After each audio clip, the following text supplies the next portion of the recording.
2 సంవత్సరాలు ఏం చేస్తున్నాడు? ఏం చేయలేకపోయాడు. ఈనాడు తెలుగుదేశం ప్రభుత్వం అధికారంలోకి వచ్చింది. కావ్య కృష్ణారెడ్డి గారు ఎమ్మెల్యేగా పనిచేస్తున్నారు. ద బెస్ట్ ఎమ్మెల్యేగా అవినీతి రహిత పరిపాలన ఎలా ఉంటుందో చూస్తున్నా, సంతోషపడుతున్నా. నేను ఈ సందర్భంగా కూడా ఎమ్మెల్యే గారిని కూడా అభినందిస్తున్నా. ఎందుకంటే మనకు ప్రజలు ఓట్లేసేది ప్రజల్ని పరిపాలించమని, కానీ ఓట్లేసినటువంటి ప్రజలను దోచుకోమని కాదు.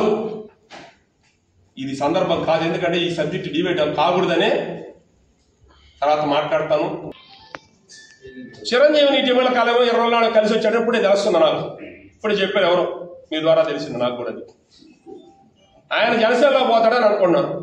నేను దసరా తర్వాత నా రాజకీయ భవిష్యత్తు నేను ఏమి యుద్ధం ప్రకటిస్తానా? నేను ప్రెస్ మీట్ అనౌన్స్ చేసిన మాట వాస్తవం. ఎందుకు చేశానో ప్రతి అంశం క్షుణ్ణంగా చెప్తాను. ఎందుకంటే ఈరోజు ఈ సబ్జెక్ట్ డిబేట్ కాకూడదని ఈ విషయాన్ని ఇంతతో ముగిస్తాను.